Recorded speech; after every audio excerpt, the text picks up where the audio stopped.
falando que o propósito dessa aula é que vocês possam ter uma visão um pouco mais orgânica disso daí e consigam enxergar a mineralogia como uma, uma disciplina que tem muito a ver com química, e tem, né? Mas eu queria que isso fosse uma coisa dinâmica, que vocês pudessem estar entrando desse mundo dessa forma. Então, como eu tinha dito, e o pessoal que chegou agora não ouviu,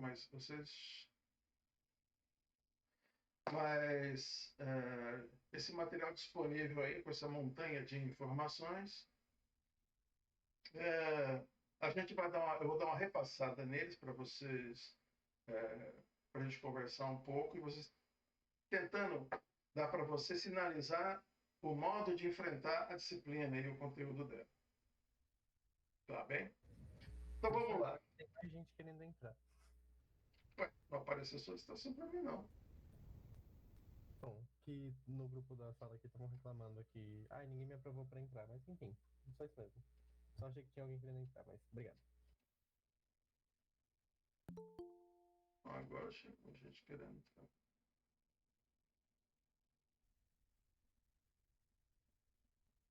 Muito bem. A câmera ainda continua? Continua. Tá bem. Então vamos lá pro... Vou tentar agora, então...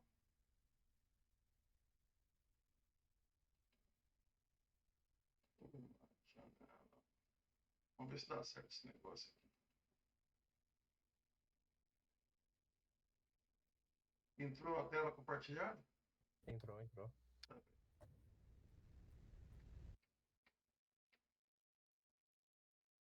Então vamos lá, só para a gente começar a percorrer. Né? Vai ser bem rápido, porque esse material vocês já leram, então eu não quero ficar relendo o material. Tá? Então, definição de rocha, vocês já leram, já viram o que é. Tá? Os tipos de rocha. E isso é interessante, porque quando a gente for descrever cada um, vocês vão ver, tentar olhar como químicos isso daí. Tá?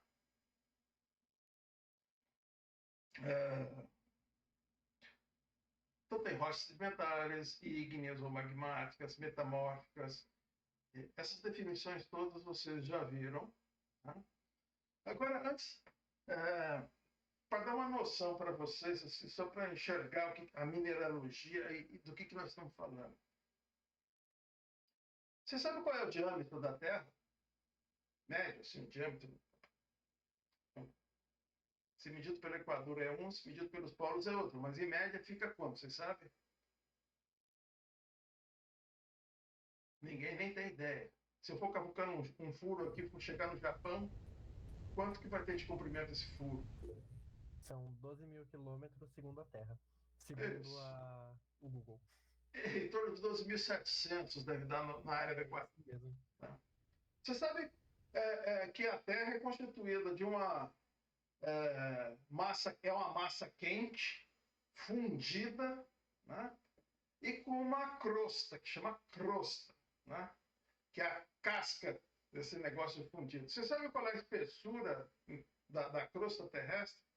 O pessoal correndo no Google aí para ver. Não, essa eu não sei não. Vai entre 60 e 120 quilômetros. Tá? Olha, então imagine só que vocês têm a Terra, 12.700 quilômetros de diâmetro, certo? E a crosta é cento e poucos quilômetros. Vamos considerar, então, que a crosta é cerca de 1% do diâmetro. Olha, isso aí é mais ou menos como é um ovo, certo? Vocês pegarem um ovo, a casca do ovo e o resto do ovo deve dar mais ou menos isso. Talvez a casca ainda seja muito grossa. Então, vocês imaginam que a Terra ela é uma grande massa quente com uma cobertura, uma casquinha de isopor chamada manto por cima. Tá? Esse manto, que é sólido e que está protegendo e impedindo que esse calor saia, ele é constituído de algumas placas. Tá? Placas. quê? Elas têm umas fraturas nesse manto. E essas são as partes que vocês já devem ter visto por aí, onde acontecem as falhas, onde tem vulcões, linhas de vulcões, etc. Tá? Essas placas, de vez em quando, elas dão uma mexidinha, né? Porque tem toda uma dinâmica do interior da Terra, esse material está em movimento. Então, para a gente, isso às vezes acontece no Fukushima, assim, que para essas calotas, né, para essas placas, isso daí é quase nada. Ela deu uma mexidinha, bem pequenininha, pô, faz um estrago desgraçado para a gente, porque a gente é muito pequenininho perto dela. Né? A quantidade de energia liberada parece absurda, mas para a placa não foi nada. E se uma placa começa a se movimentar e começa a ficar uma em cima da outra, porque se uma for apertando, uma sobe em cima da outra, e a outra desce por cima dela, e o material dela começa a ir para o lado quente, começa a derreter, como vocês podem ver aqui, nessa figura aqui, você vê que tem como se fosse essa parte entrando por baixo dessa. Tá? Então, os materiais que estão aqui, de repente, começam a ser refundidos. Ou o material que está aqui está sofrendo um ataque térmico diferente, ele vai mudar a constituição dele. Então, isso ao longo dos milhões de anos da Terra foi acontecendo inúmeras vezes, então, por isso a gente tem também uma diversidade imensa de materiais e de minerais na Terra. Tá? Bom,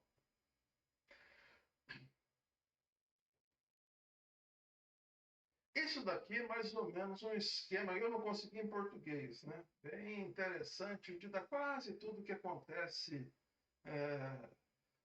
nas várias formas, é uma síntese de como quase tudo que acontece nessa área, né? Então você tem aqui, ó, a parte de magma que sobe, e a cada extrato aqui, como é que você pode acontecer, de tipos de minerais que podem acontecer, que são formados. Tá? Isso daí vocês podem até brincar um pouquinho de ver como é que isso acontece. Né? Então, o que acontece?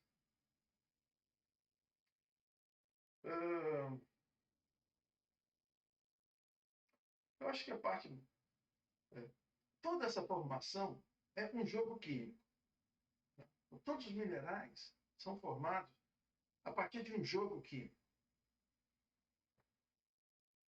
Como eu disse, o magma ele não é uma coisa absolutamente uniforme na sua composição. Não é absolutamente uniforme. Cada região da Terra ele vai mudando a composição lentamente, mas muda. Por que tem vulcão que fica só babando lava lá e tem outros vulcões que são explosivos? Por causa da composição diferente do magma naquela região.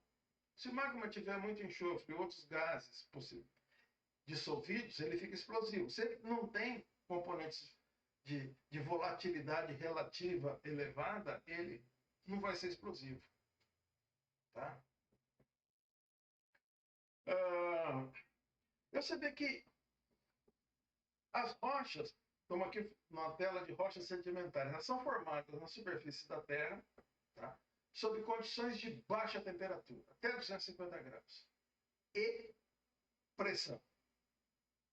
Até 250 graus, vocês pensam o seguinte, como eu disse, vocês viram que a Terra tem uma crosta bem fininha, entre aspas, vamos botar aí, 120 quilômetros em média de profundidade, o magma, a temperatura do magma é entre 700 e 1.200 graus. Quer dizer, vamos botar 1.000 graus como média. Olha, se eu for perfurando a crosta, tem uma hora que eu vou chegar no magma. Bom, mas dá para imaginar que à medida que eu vou descendo, a temperatura vai subindo. Se a gente perfurar o chão aqui em São Paulo, você pode esperar que daqui 120 quilômetros vai ter magma. Mas, portanto, você vai ter um gradiente de temperatura aqui. Certo? Vamos partir aqui, vamos falar de 20 graus centígrados e vai chegar a 1.000. Porque a temperatura do chão hoje deve estar aí abaixo até de 20. E vai chegar a 1.000. Então, no meio do caminho, essa temperatura vai subindo. Tá? A Terra está permanentemente perdendo calor. Tá? Só que essa capa aí, ela é um isopor bem legal, ela protege bem legal, a gente nem percebe isso muito. Né? Então, a condição de formação de rocha, a partir da superfície até onde está o magma, você está mudando as condições de pressão e temperatura. Então, você vai ter uma mudança da forma como esses minerais vão ser formados e a sua composição e a sua estrutura, a sua homogeneidade vai ser alterada por isso. Tá? Então, falando, consiste no acúmulo de agentes, quer dizer, a formação e a modificação de partículas minerais, rochas e organismos biológicos pré-existentes, transportados através da água, gelo ou ar. Quer dizer, se você tem uma lixiviação feita pela água, a formação de areia que se acumula, no caso, vocês viram também organismos biológicos, todo o mármore veio de organismo biológico, o calcário vem de organismo biológico. Né? Mas como é que esse troço virou rocha? A baixa temperatura. Não parece meio esquisito você falar que esse negócio virou rocha a baixa temperatura? Estranho, né? Como é que pode, gente? Aí vocês vão ter que levar um pouquinho de físico-química para entender como é que isso é possível.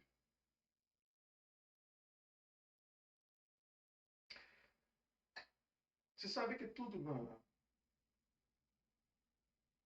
na natureza tende a um estado de menor energia. Tende a um estado... qualquer sistema tende a ficar no estado de menor energia. Como se fosse assim, é uma tendência, tá, de tudo na natureza. Professor, desculpa de novo, mas eu acho que tem aluno tentando entrar de novo. Ops, é que eu fico aqui na...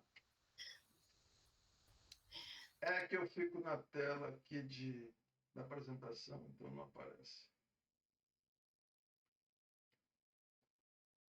Então vocês me avisem quando tiver gente aí, por favor. Então, o que acontece? Se tudo tende a ficar no estado de menor energia, vocês vejam que aqui está falando que condições de baixa temperatura, vocês ficando mais pressão alta. Porque você vai ter a sua proposição de camadas, portanto, você vai ter um sistema que está sendo apertado de cima para baixo, e então a pressão aumentou. Você sabe que tem um problema sério no espaço, quando você vai fazer uma nave espacial ou uma estação orbital. Você sabe que lá tem um problema sério, os metais que ficam fora da nave? Alguém já contou para vocês que problema que tem, não? Metais que estão expostos no vácuo. Que problema que pode acontecer com eles? Vocês fazem ideia, não? Eu, pelo menos, não. Eu vou contar para vocês. Essa é uma coisa de químico, tá? O alumínio que está exposto aqui na Terra, ele não enferruja, né? Por que ele não enferruja? Por que ele fica exposto no tempo e ele não degrada igual o ferro? Você sabe? Alguém sabe? Tem noção e pode explicar? Coisa de químico, hein? Professor, posso chutar assim? Pode falar. É porque ele não reage com oxigênio? Não, não é. Ele reage. Tá. Aliás, o alumínio, ele é muito mais reativo com o oxigênio do que o ferro. Professor, você pode repetir a pergunta, por favor? Acho que minha internet Por que é que um alumínio que está exposto ao tempo e o ferro, eles começam a degradar, o alumínio não e o ferro sim, por exemplo? Professor, é porque ele cria uma película protetora, que aí ele não oxida. Isso, mas o ferro cria? O ferro. O ferro não, é o alumínio. Não, o ferro cria também. O ferro também cria, mas é o alumínio Então, que eu tô falando. você vê que coisa legal. Então é isso. O que vocês falaram responde exatamente essa questão. E eu vou voltar, vou só mais fazer um parênteses a mais para voltar na questão do espaço e depois voltar na questão das rochas, tá? Então veja bem. O alumínio, assim que ele é exposto ao ar, ele imediatamente reage com oxigênio, porque ele é doido para reagir com oxigênio. Tá? Qual que é a questão? Por que ele não degrada? Porque ele forma uma camada de óxido, e essa camada de óxido é altamente estável. E ela é altamente estável e, ao mesmo tempo, ela retém o oxigênio. Ela não deixa o oxigênio chegar no alumínio metálico que está embaixo desse óxido. Então, essa reação para ali. Por quê? Porque não tem mais oxigênio reagindo com alumínio. Então, o que você vê, na hora que você olha e vê o alumínio, na verdade, você não está vendo. Você está vendo alumínio, sim, sim. Mas, na verdade, você está vendo o óxido transparente antes. Para depois você ver o alumínio. É como se tivesse uma pequena película de vidro. Mas esse vidro é óxido de alumínio muito fino, muito fino. É o AL2O3, que você já conhece, que é alumínio. Ele está revestindo essa camada de alumínio e não deixa o oxigênio entrar. Com o ferro acontece a mesma coisa. Quando o ferro metálico encontra o oxigênio, ele pum, reage com o oxigênio. Mas por que que ele fica enferrujando? Aí não para de enferrujar quando a gente vê. Alguém sabe explicar por quê?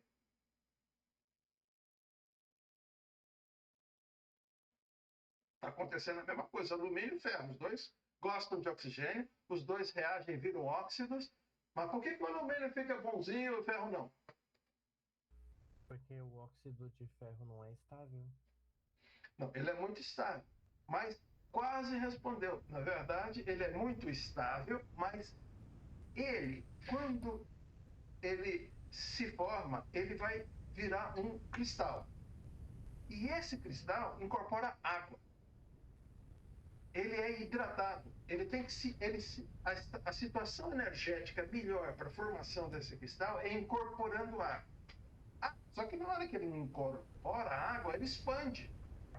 Na hora que ele expande, ele abre fissuras nos vizinhos e permite a entrada de oxigênio que alcança o ferro.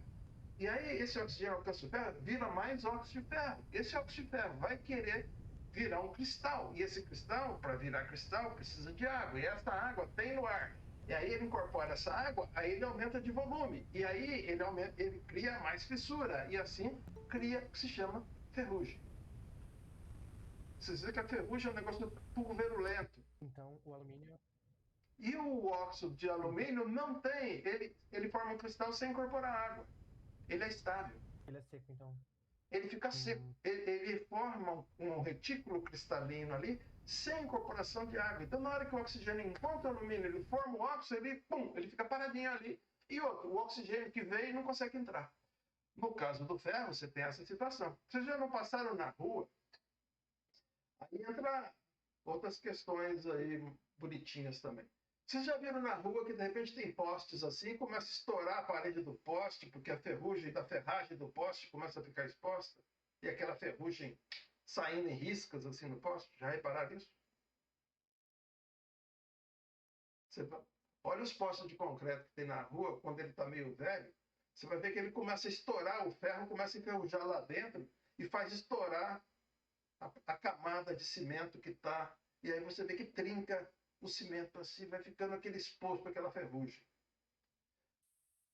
Por que que ele trincou? Bom, trincou porque formou ferrugem. A ferrugem, como eu disse, ela expande porque incorpora água, ela cria uma pressão lá dentro e vai estourar a casquinha de cimento que está ali no poste.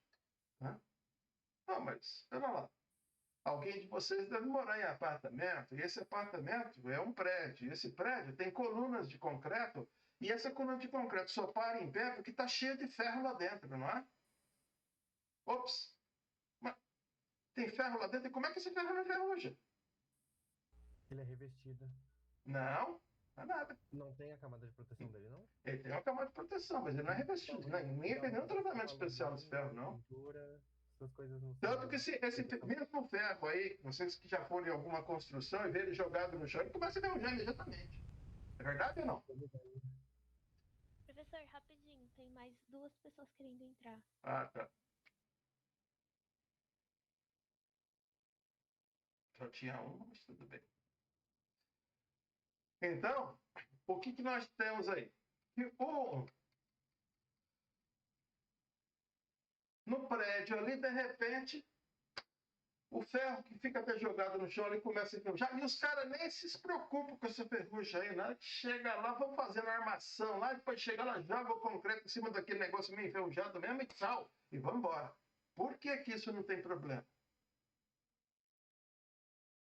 Alguém sabe dizer? Eu acho que é porque o concreto absorve água. Não. O concreto é muito poroso e ele pode molhar. Tanto que vocês já viram que o concreto molha, né? Às vezes tem lugar assim que tem até umidade no concreto, você tem que tomar alguma medida para segurar a umidade que passa no concreto. Uhum. Quando tem vazamento na sua casa, fica tudo molhado com concreto. E mesmo assim o ferro está lá bonitinho, quietinho, sem problema. Bom, esse é o fim do parênteses, eu só vou dar então a brincadeira que vocês... É o seguinte, o que é o concreto? O concreto é feito de cimento. O que é o cimento? O cimento é um composto que reage com água, e quando ele reage com água, vai sobrar como subproduto o óxido de cálcio. Tá? Tanto que se vocês pegam um concreto recém-desformado, se vocês passarem a mão, vocês vão ver que fica parecendo um talco na mão, assim, né? Fica branquinho. Esse talco aí é óxido de cálcio, que na verdade, bom, se é óxido de cálcio que sobrou, na verdade, ele não vai sair na forma de óxido de cálcio, vai sair na forma de hidróxido de cálcio, certo? Ah, mas acontece que hidróxido de cálcio, que é uma base, portanto o pH fica lá em cima, se tiver água mais hidróxido de cálcio, o pH é alto, certo? Concorda com isso, não? Sim. Então, o pH dentro de um sistema daquele concreto vai ficar alto. Hidróxido de cálcio está sendo formado ali. Acontece que o ferro, o óxido de ferro, formado em um pH alto, se ele estiver em pH alto, ele é estável. Ele vai adquirir uma forma cristalina onde ele prescinde da água e ele não é expansivo. Então, o ferro vai reagir com o oxigênio para chegar ali. Vai, beleza. Só que o óxido de ferro vai ter uma natureza diferente, vai ter uma constituição diferente que não incorpora a água. Então, ele não vai mais ser expansivo. Por quê? Porque o pH é alto. Então, por isso que o ferro dentro do cimento, dentro do concreto, se vocês vão ver uma demolição de um prédio que foi feito há 50 anos, na hora que o cara quebra a coluna, o ferro parece que foi posto ontem. Não tem nenhum problema, ele não se afeta. Por quê? Porque o pH lá dentro, se chegar água, a água que entrar de umidade, ela vai encontrar o hidróxido de cálcio. Se ela encontra o hidróxido de cálcio, vai dissolver esse hidróxido de cálcio, porque tem água, tem hidróxido na forma líquida. Tem hidróxido de cálcio, dissolveu o pH. Acabou. Tá? Mas e por que poste estoura? O ferro não estava lá dentro também? Alguém tem alguma hipótese?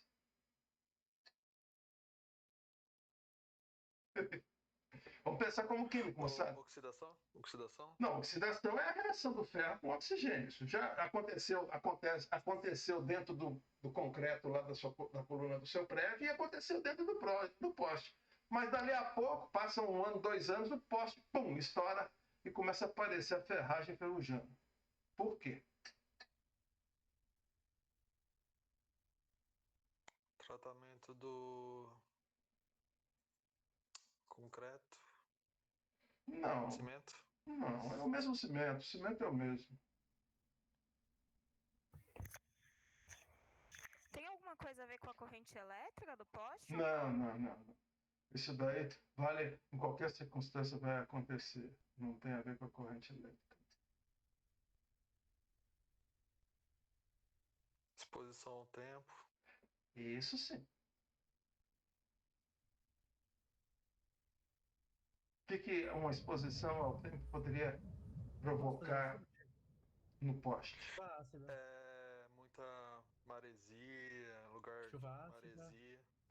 Onde tem maresia, esse processo é acelerado, porque o cloreto é desgraçado, ele catalisa a formação de óxido. Então, por isso que é uma desgraça danada do cloreto. Então, tem cloreto, o ferro acaba com o ferro. Mas é um outro problema, ele funciona como um catalisador.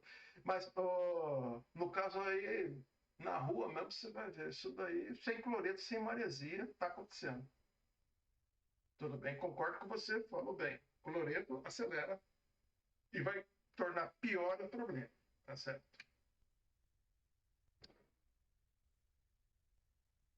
O concreto é poroso? Eu tinha pensado sobre chuva ácida. Tô num caminho meio errado.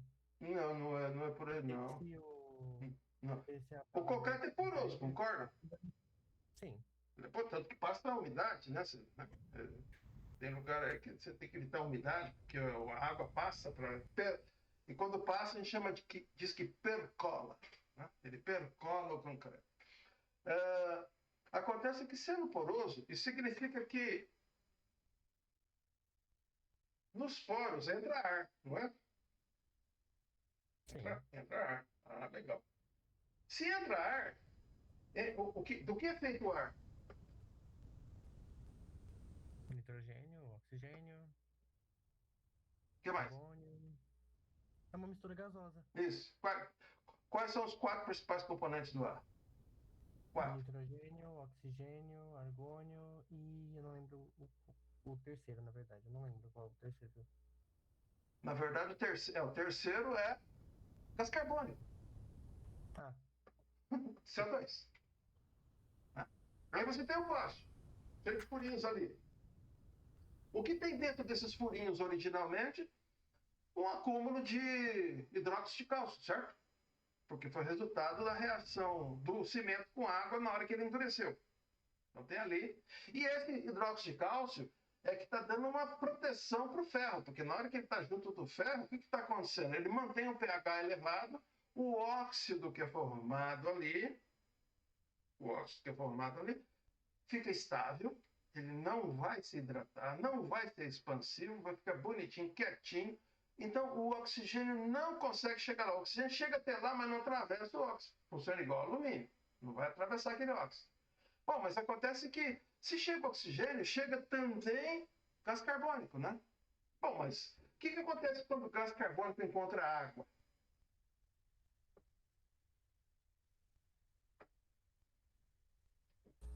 Ácido carbônico? Dá ácido carbônico. O que acontece com o ácido carbônico se ele encontrar hidróxido de cálcio? Uma neutralização. Oi? Uma neutralização? Uma neutralização. Você vai fazer o quê? Carbonato de cálcio, certo? Isso. Carbonato de cálcio. Bom, se você fosse fazer... O carbonato de cálcio é insolúvel. Mas se você botar carbonato de cálcio em água, qual seria o pH? Seria maior ou menor que o pH do hidróxido de cálcio? Menor.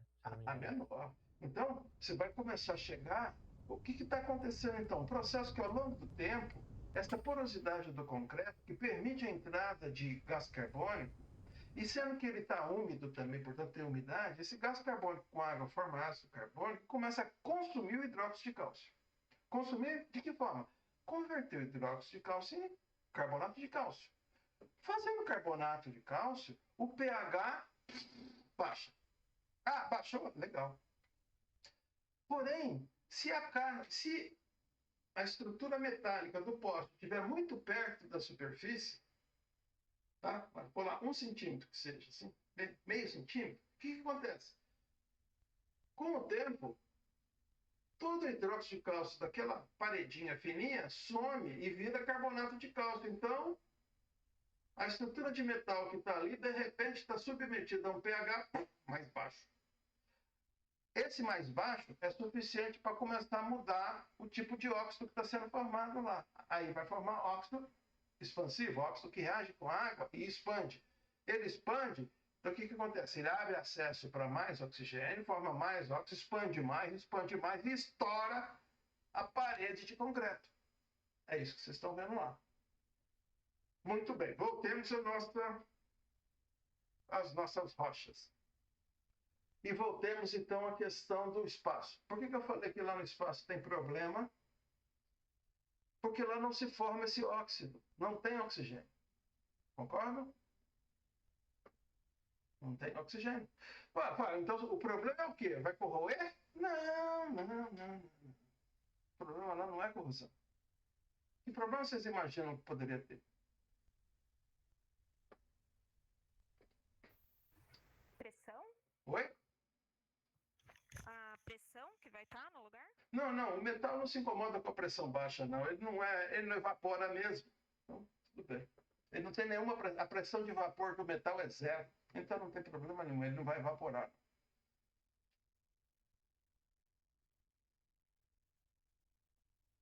Radiação?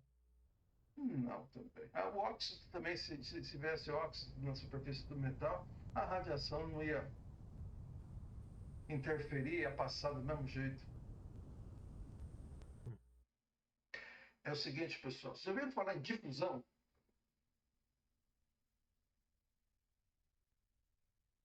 Vou ter que explicar isso um pouquinho, porque isso é importante nessa questão aqui. Qual é o problema lá? É que se você tem uma peça metálica que fica em contato com outra peça metálica no espaço, se passar algum tempo, essa peça solda na outra peça. Solda. Vira uma peça só. Você não separa mais. É como se ficasse uma coisa única. Solda. Solda. De ficar em cima, solda. Alguém aqui já ouviu falar que lâminas de vidro que ficam... Se você for empilhando vidro, de repente você vai ter problema para separar as lâminas de vidro? Alguém já ouviu falar isso? Não. Não? Não. Essa questão é o seguinte. Vamos voltar ao começo da conversa. Toda a natureza tende a um estado de energia mais baixo. Certo? Muito bem. Quando você tem dois materiais em contato, tá? Agora imagine que você é do tamanho de um átomo e está ali no meio desse contato entre dois materiais. Você está assistindo ali, vendo o que está acontecendo. O que você vai ver ali? Quando está em contato, primeiro, as superfícies não são perfeitamente lisas a nível atômico. Você vai ter como se fosse relevo ali, não é? Concorda? A nível atômico é como se você tivesse picos, não é que tá direitinho, não. Então o que acontece? Se eu coloco em contato um metal com outro, ou um material com outro, essas rugosidades, por menores, mais microscópicas, mínimas, ínfimas, angstrônicas que tem, ela vai ter na superfície do metal uma distribuição diferenciada de pressão. Ou seja, nos picos do material, você vai ter ele muito mais apertado contra o vizinho, e nos vales você não vai ter essa pressão. Vocês conseguem visualizar isso? Eu não entendi muito bem. É o seguinte. Imagina a minha mão aqui, encostou na minha mão, certo? Se você fizer assim, você fala, puxa, se eu apertar, está acontecendo uma pressão na minha mão contra a outra mão, não é verdade? Tá bem. Mas essa pressão está acontecendo igualmente em toda a superfície da minha mão? Não.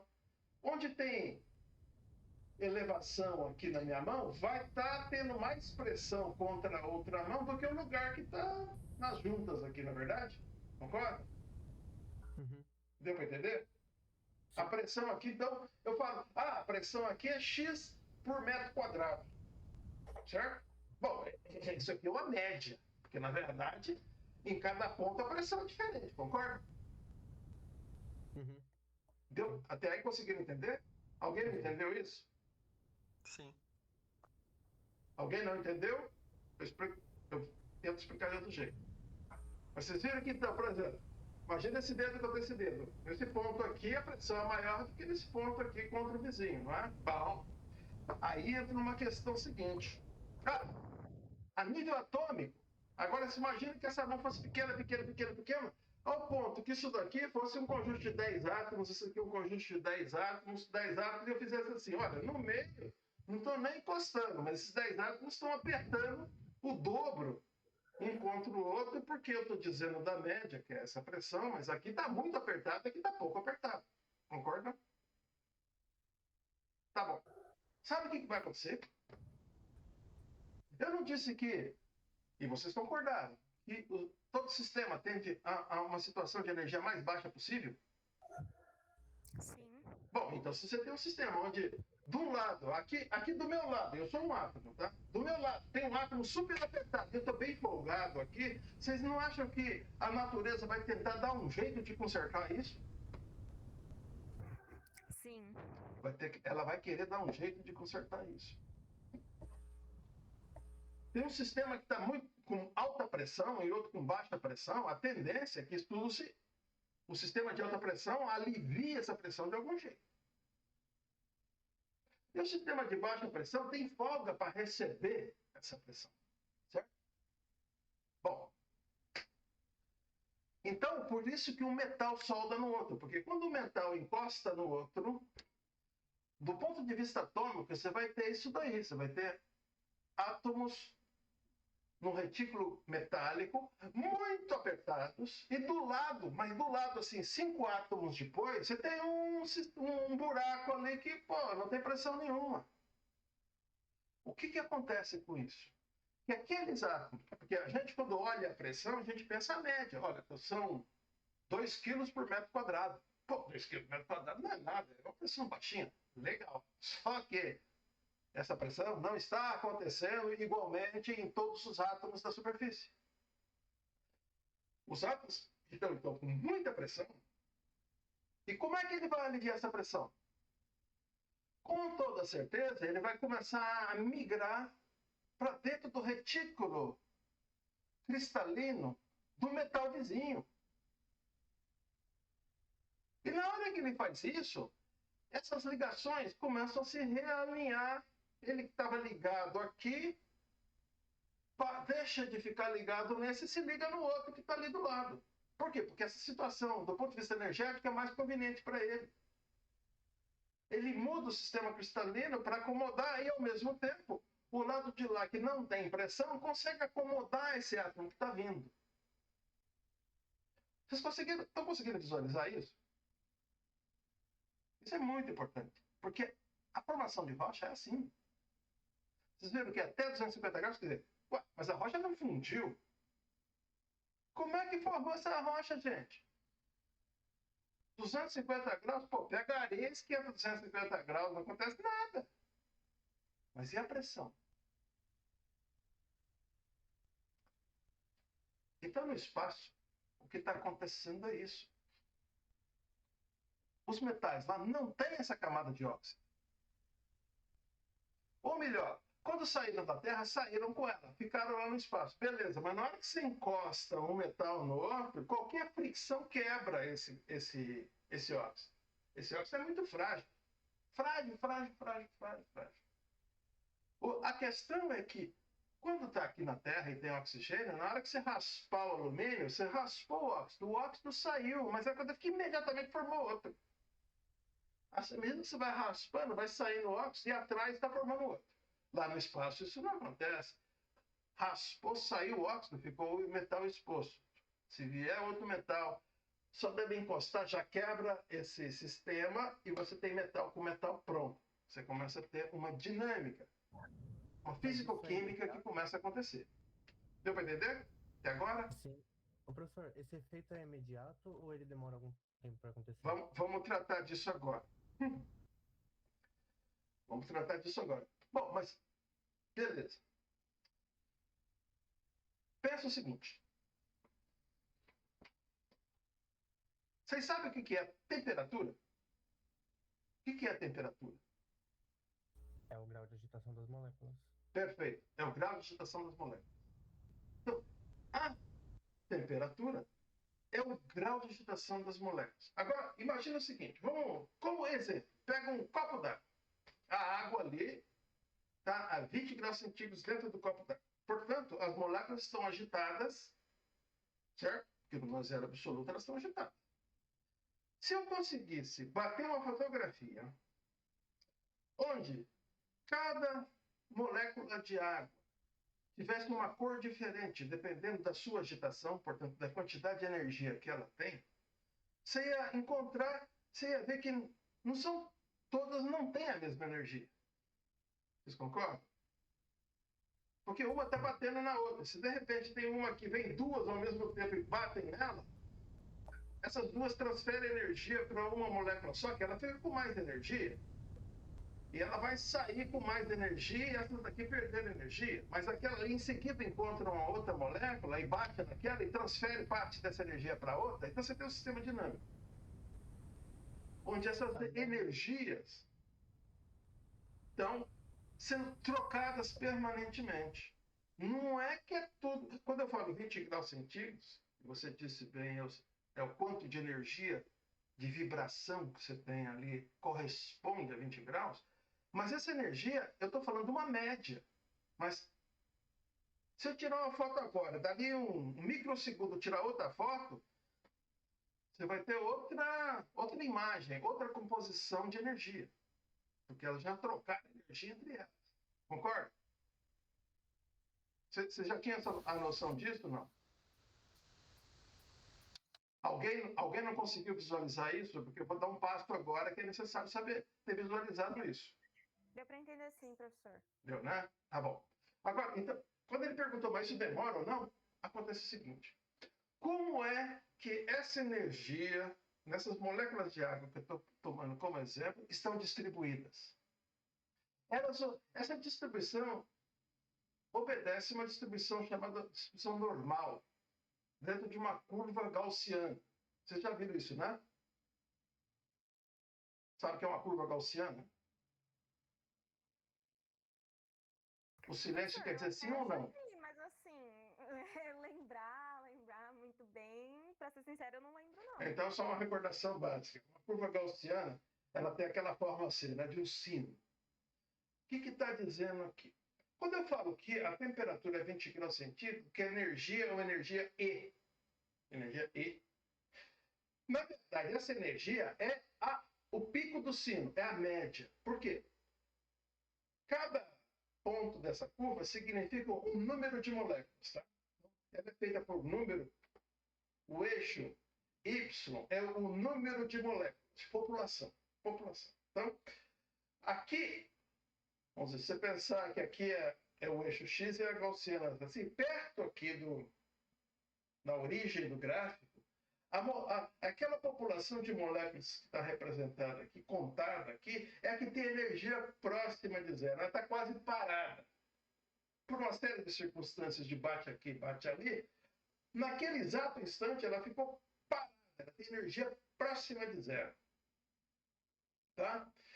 Tudo bem que no instante seguinte vem uma vizinha e bate nela, ela adquire energia, ela já não está mais fazendo parte dessa população, ela vai fazer parte de outra população. Mas tudo bem, na fotografia, tá? Naquele instante ali, você vai ter uma distribuição X moléculas com uma quantidade bem pequena de energia, X mais qualquer coisa com um pouquinho mais de energia, um pouco mais de energia, um pouco mais de energia, até que tem um máximo de população na energia mais ou menos costuma ser na energia média. O maior número de moléculas está mais ou menos na energia média. Mas aí começa a cair a população. Mas nesse ponto aqui, ó, como eu estou falando de aqui, energia, tá? Nesse ponto aqui que começa a descer, até que chega um ponto onde as moléculas tem algumas que estão com energia lá em cima. Muita energia.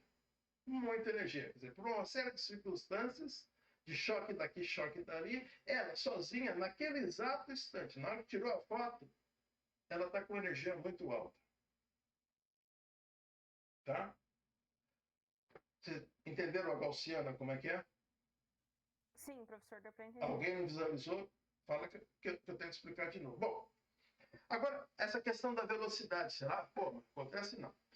Voltemos agora à imagem que eu falei, que quando você tem um sistema onde você tem uma pressão e você tem alguns lugares, porque é impossível você ter uma superfície exatamente plana, onde todos os átomos encostam com a mesma intensidade, é impossível. Você vai ter, então, átomos que estão mais apertados e outros que estão menos apertados. E, ao mesmo tempo, você tem essa tendência do átomo romper a ligação que ele já tem natural, já inicial com o vizinho dele, e se ligar com o de baixo, favorecido por essa pressão, porque ele quer aliviar essa energia.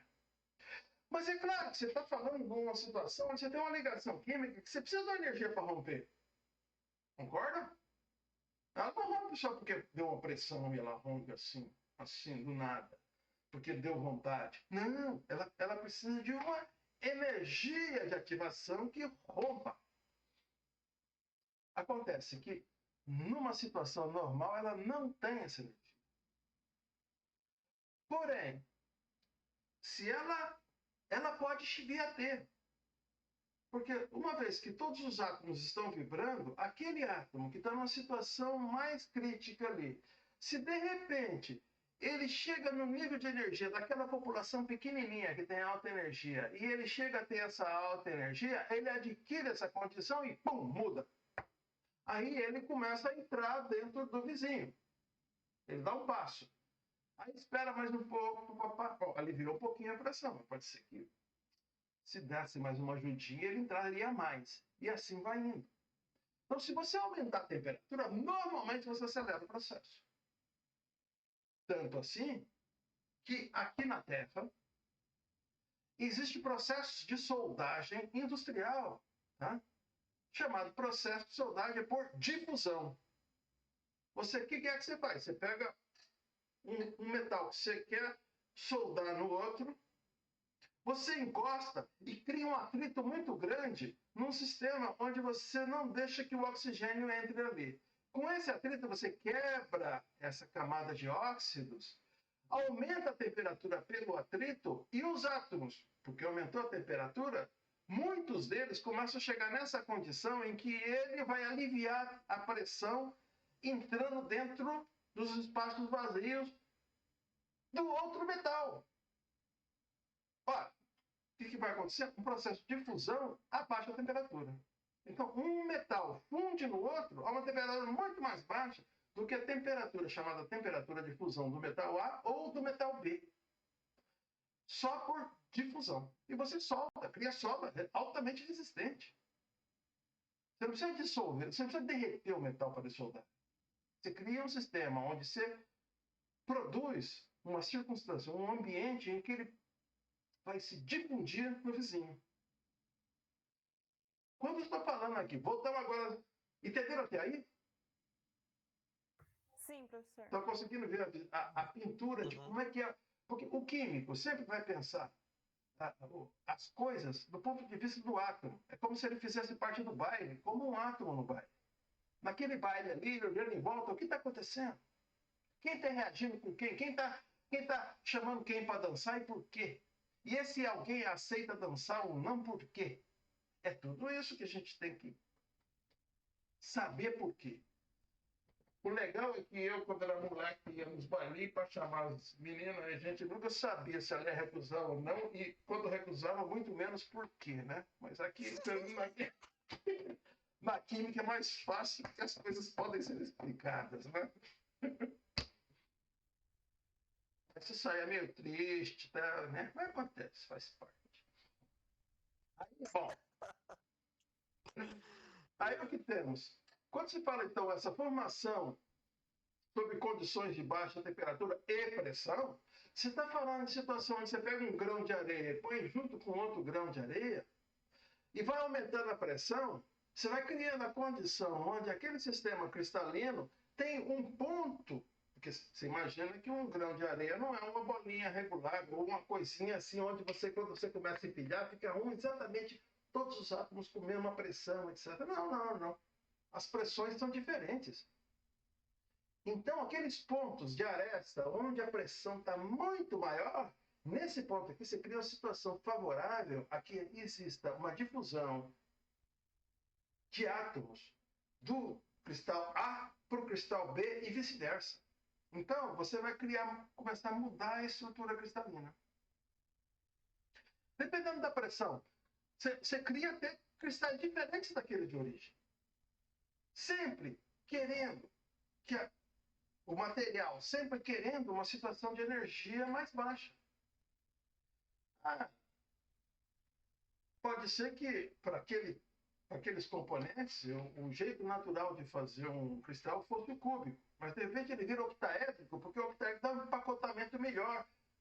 Se a pressão é muito alta, pode ser que, do ponto de vista orbital, essa não seja a situação energeticamente mais favorável. Mas, do ponto de vista de empacotamento por conta da pressão, isso seja o mais conveniente. Porque no balanço de energia, o que você tem? Você tem um sistema onde a pressão é tão alta e dá um desconforto energético tão alto, tão grande para o átomo, que, do ponto de vista de energia dos orbitais, Quer dizer, a ligação natural seria um sistema cúbico. Ele vai fazer um octaedro. Sabe o exemplo disso? A formação do diamante. É carbono, é grafite. E vocês sabem que o carbono é um negocinho, do ponto de vista de dureza, bem vagabundo. Mas, de repente, vira a coisa mais dura da natureza, que é o diamante, por conta desse empacotamento. O diamante é feito na natureza somente sob altíssima pressão. Pressão muito grande, mas muito, muito grande mesmo. Aí você faz o empacotamento do carbono daquela forma. Tá? Conseguiram acompanhar até agora? Sim. Tá? Vocês estão percebendo que eu tô essa conversa toda com vocês é para vocês verem a parte de minerais como uma coisa completamente química. Completamente. Tudo aquilo que vocês já aprenderam de química só está ganhando, assim, vamos dizer assim, uma abordagem naquilo que vocês todo dia pisam. São minerais, que é chão, que é terra. Como é que aquilo ali aconteceu e foi formado? É tudo química. E química que vocês já sabem. Já sabem. É só, de repente, falar, nossa, olha, gente, já sabia isso, é assim mesmo, olha, faz todo sentido. Tá? Então, veja bem. Quando você fala, por exemplo, o acúmulo de partículas minerais, organismos biológicos, o calcário, o mármore, tem essa origem. Você tem um monte de conchinhas no fundo do mar que vão acumulando, tá? Tá, tem as conchinhas vivem, etc. E quando elas morrem, sobra aquela casca lá chamada concha, né? Cai lá no fundo do mar, cai lá no fundo do mar, vai acumulando, acumulando. De repente, por algum motivo, esse negócio começa a fazer muita pressão, porque vai acumulando ou muitas conchas, ou existe algum movimento da crosta terrestre que faz, como vocês lembram lá, que um entra em cima da outra e outra aperta, você cria uma condição onde aquele carbonato de cálcio, que estava numa forma cristalina, que a conchinha lá, o bichinho da concha fabricou, fez, de repente, ele não está mais confortável, ele começa a ser esmagado e o arranjo cristalino dele começa a mudar. Começa a mudar e vai formar uma rocha. E o interessante é que, dependendo da pressão, da temperatura e tal, essa rocha pode ter características diferentes. Por isso você vai ter calcários diferentes, mármores diferentes, depende das impurezas que tem, depende... Então, tudo isso daí, a natureza que vai dizer. Mas tudo, quimicamente, você vai encontrar um porquê que aquilo aconteceu daquele jeito. Né? Muito bem. Então, as rochas sedimentares cumprem isso daqui, erosão. Como é que você faz a areia? A areia acontece por causa da erosão. Essa areia é transportada até um lugar onde é sedimentada, e aí tem a diagênese, ou seja, a modificação, a litificação, litos é pedra, né? A litificação, a transformação desse material em rocha. Isso tem essa condição de pressão alta e, eventualmente, temperatura baixa. Por que temperatura baixa? Porque acontece num ponto razoavelmente superficial. Algo que acontece, sei lá, 10 quilômetros. A gente vai ver lá depois um gráficozinho interessante sobre isso. Né? Então, isso que vocês viram aí, você tem a formação de sedimento a partir de intemperismo. Tá? Esse material forma material particulado. Tem ação física de vegetais, árvores que quebram rocha. Vocês já viram árvore quebrando calçada na rua? Na natureza acontece também de quebrar pedra. Né? Mesma coisa. Em milhões de anos, quantos milhões de árvores ficaram quebrando sucessivamente isso daí? Formação de cristalização de sais, da mesma forma como acontece a formação de óxido de ferro, que se hidrata, é expansivo e que acaba quebrando o concreto, na natureza você tem situações em que isso pode acontecer também. Você tem materiais que, de repente, associam-se com sais que, por exemplo, tem na água do mar, cria um cristal que é expansivo e esse cristal vai comprimindo a parede da rocha e criando fraturas. Essa fratura expõe outros componentes que podem também reagir, vai fazendo essa fratura vai crescendo. E isso gera partição de rocha. Né? É, a gente tem N outros processos químicos. Vocês vão vendo que isso daí já está nessa. Isso aqui não está na. Tem umas outras, vamos dizer assim, ilustrações que eu coloquei nesse resumo aqui, que depois eu deixo lá disponível no Moodle. Tá? Tem só mais umas coisinhas a mais, né, do que aquilo que vocês já têm. Tá? É, a formação de, quando você tem uma lixiviação por conta de agentes de intempérie, onde você retira alguns elementos que estão num determinado cristal e você muda a constituição desse cristal. Tá? Isso é o modo de fazer acontecer.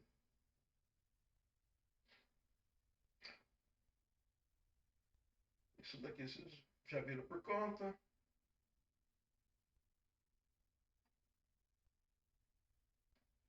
Ó, por exemplo, esse tipo de formação, dá para ver claramente que foi a deposição de material que foi sedimentando, que depois foi comprimido até virar uma rocha. Às vezes a rocha, porque o processo ou não foi o tempo suficiente, ou não foi a pressão suficiente, ou não foi a temperatura suficiente, às vezes a agregação dela é muito baixa. Quer dizer, ele fica um negócio que você com a mão você consegue esfarelar. Tá? Ela é uma rocha, às vezes uma rocha frágil. Porque esse processo, dentro daquela lógica que a gente conversou, ela não conseguiu ter uma eficácia ao longo do tempo disponível para a rocha para ela se formar e se consolidar como uma coisa mais compacta. Tá? Então ela fica uma rocha frágil.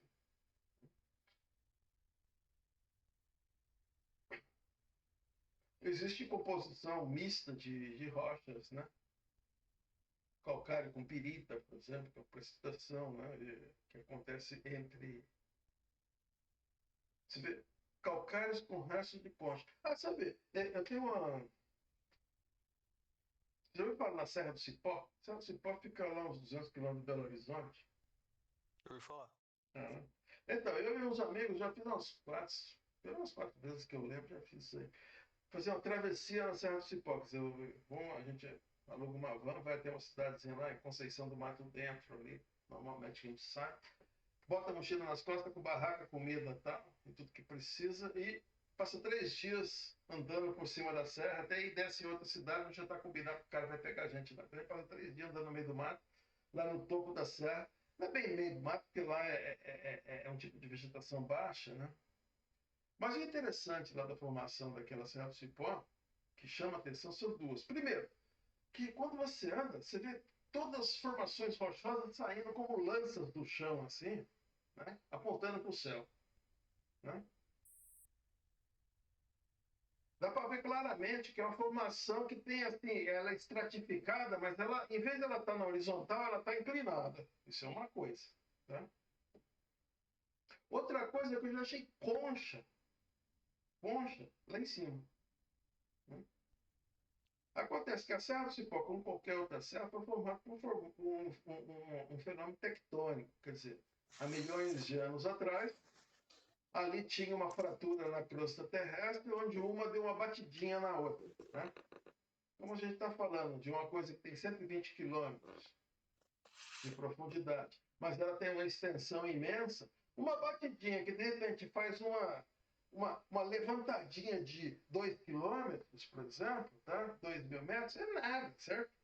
Então, um lugar que era mar, de repente o fundo do mar, onde acumulou por milhares de anos, foi acumulando concha, de repente, quando bate, de repente aquele negócio sobe 2.000 metros. Então você vai achar a concha lá, 2.000 metros de altura, lá em cima, no topo da Serra do Cipó. É meio estranho, né?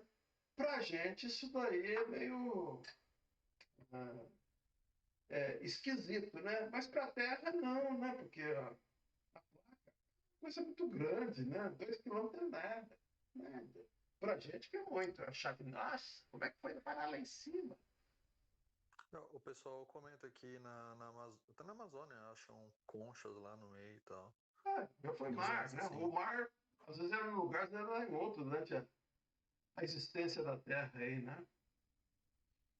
É, o Então isso processo de acontece formação da também que Terra. acaba misturando coisas que você fala, pô, de repente você tem calcário misturado com quartzo. Como assim? Porque As coisas são dinâmicas na superfície da Terra, né?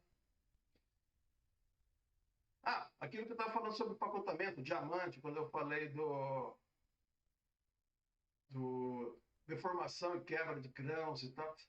Quando você fala do empacotamento cúbico, vocês estão vendo aqui, ó, como exemplo, que a porosidade é 47,6%. Quer dizer, se você empilhar ovos dessa forma aqui, você vai ter um índice de vazios de 47,6%.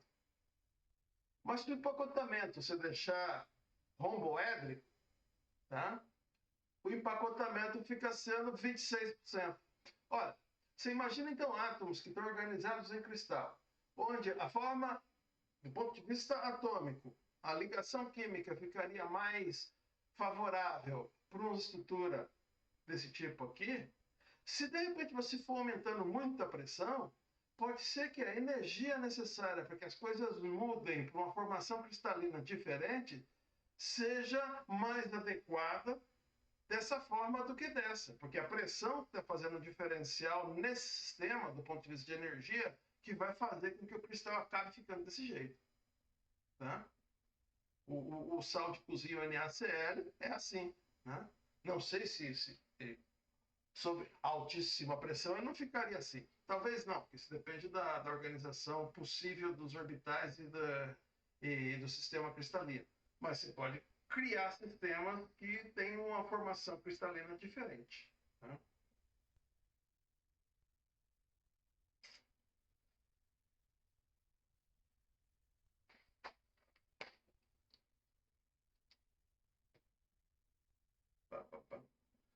Bom, acho que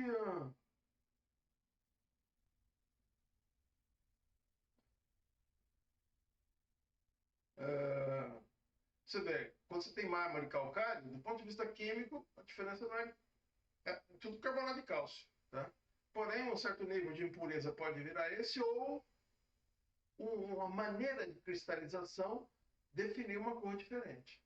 Muda a granulação da rocha, não muda a mineralogia. Tá? E são reações betamórficas que acontecem no estado sólido. Quer dizer, você não é que você está fazendo uma solução e provocando uma cristalização por evaporação. Não.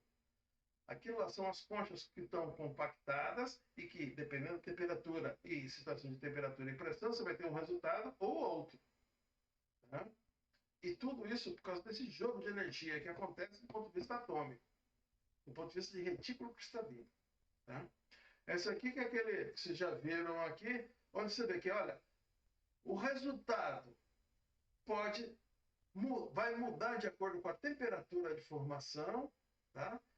Os quartzos e os vários tipos, cianita, andaluzita, silanamita, todos são silicato de alumínio. Mas esse você vê, KI, AND, cada um é uma forma alotrópica, que você pode dizer, do silicato de alumínio, que vai acontecer com maior ou menor predominância, dependendo da pressão e temperatura em que ele foi formado. Você vê que isso tudo aqui é silicato de alumínio. Esse aqui com moscovita com potássio junto. Mas, basicamente, silicato de alumínio ia acontecendo em formas completamente diferentes. Você vai obter materiais, minerais diferentes, dependendo da temperatura e da pressão em que foi formado. Tá? Aqui você tem esse aqui não está lá, só está nesse que eu trouxe agora, porque eu achei isso em inglês, um pouquinho mais completo. Porque aqui ele dá, vocês estão vendo aqui essa linha aqui, 10 km, 20 km, 30 km de profundidade. Ou seja, isso significa que a pressão aqui vai ser diferenciada. Né? Então você vai ter formação diferente. Né? Na verdade, é 10 graus por quilômetro, 20 graus por quilômetro, 30 graus por quilômetro. Cada profundidade você tem uma mudança de temperatura. Tá?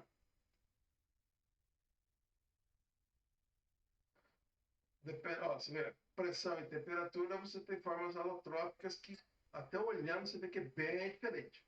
Né? São polimorfos.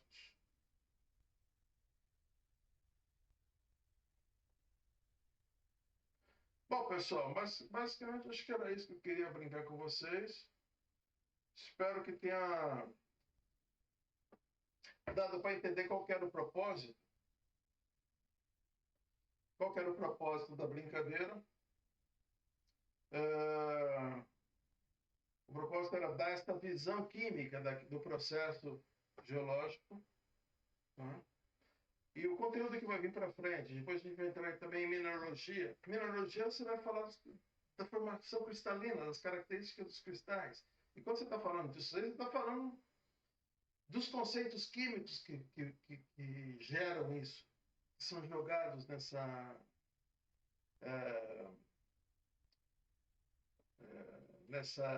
na formação disso. Tá? Certo? Perguntas? Professor, quando essa matéria é 2 provas ou 1 prova? Não tem ideia. Cara, como eu já disse para você, eu acabei de chegar, meu. Estou vendo como é que as coisas acontecem ainda. Porque, inclusive, essa questão de avaliação, para mim ficou muito confuso, gente, esse negócio vinculado à presença, à entrega de tarefa, de não sei o quê. Você, não sei se você lembra, Emerson, normalmente, como eu faço, é prova com consulta, certo? Verdade. Normalmente eu faço. Essa aula que eu estou fazendo hoje, você vê que eu estou passando conceito, um modo de olhar. Quando eu for dar a minha prova, eu vou cobrar um olhar químico sobre a mineralogia. Num certo sentido, eu vou colocar uma questão para você onde isso vai ter que estar em jogo. Eu quero ver como é que você se movimenta dentro do problema.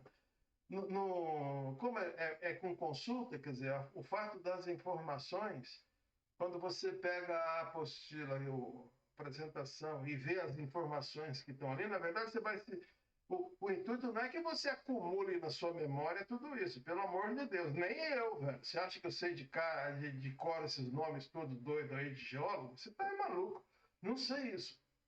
Mas quando fala, eu sei de onde veio e rapidamente consigo organizar onde ele está inserido no contexto. Né? Eu sei do que estamos falando. Eu sei do que se trata. E eu sei como ele se organiza.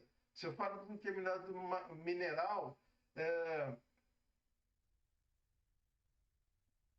pela compactação dele, eu sei se ele foi formado de uma determinada forma ou de determinada outra forma. Se eu estou falando do arenito, eu sei que, esse bicho veio de uma baixa pressão e temperatura baixa. Se eu estou falando do diamante, eu sei que ele veio de altíssima pressão e condição muito mais feroz. Né? Esse tipo de coisa nasce de um raciocínio da maneira como cada conceito que você entra em contato do conteúdo dessa disciplina, eu quero que esteja como pano de fundo isso que a gente conversou hoje, isso que eu passei para vocês hoje. Não quero que fique acumulando um monte de informações. Tá? Eu vou tentar fazer exercícios de maneira que caminham nesse sentido. Não existe na internet exercício desse, isso que é foda. Podiam facilitar meu trabalho, mas eu não achei ainda. Beleza, professor. Certo? Você sabe que é mais ou menos desse jeito que eu costumo cobrar as coisas, você já fez disciplina comigo, né? Eu sou meio chato e quero que o pessoal pense. Verdade. Tá bom? Mas não fiquem assustados, não, é tranquilo. É só, eu quero que vocês estão fazendo curso de química, eu quero que vocês sejam realmente químicos, todos. Químicos mesmo. Professor, todo atendimento de quarta vai ser nesse estilo? A gente sempre vai ter uma espécie de aula, assim, aqui? Não, em princípio não. Em princípio, é que eu talvez ter chegado depois, quando eu falei que eu queria que a primeira aula, fiz questão que fosse síncrona, porque esse tipo de colocação que eu estou fazendo, não dá para ser assim, concorda? Ia ser muito difícil colocar isso de forma assim, quando você lesse, pegasse, captasse isso, esse espírito da coisa. Então, os conteúdos que vão vir depois são basicamente aquilo que se vê normalmente. Porém, o princípio da coisa, da brincadeira é olhe com esse olhar. E não com o espírito de vamos acumular conhecimentos e informações empilhando no cérebro. Né? Mas vamos olhar como químico. É isso que é a brincadeira. Foi isso que eu retomar essa questão do jogo de energia, da questão da pressão, da questão do sistema de energia, como é que acontece a energia dos átomos, da distribuição de energia, de que isso é que vai determinar como que as coisas são, os minerais vão ser formados, qual a constituição deles, o que está em jogo nisso daí. Quer dizer, quando a gente olhar esse cenário todo, a gente enxerga a coisa como um conjunto, e não como uma pilha de informações, uma sobreposta da outra. Entendeu? Por isso, essa primeira aula foi desse jeito. As outras vão estar à disposição para a gente, para quem quiser, a gente sentar, conversar, de maneira a ir alinhando o máximo possível o olhar como químico em cima da disciplina de minerais. Tá bem? Beleza, professor. Obrigada, professor. É um prazer. Teremos aqui na quarta-feira de novo. Mas não para uma aula síncrona como foi essa. Mas para a gente poder estar tendo um bate-papo conforme vocês quiserem e estiverem sentindo alguma dificuldade. Belezinha, professor. Muito obrigado. Boa noite. Boa noite, obrigado a vocês. Obrigada, professor. Boa noite. Boa noite.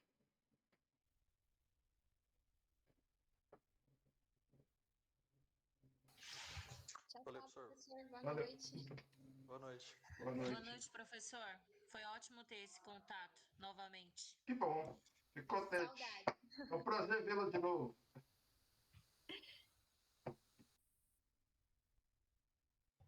Boa noite, obrigada, Boa professor. noite.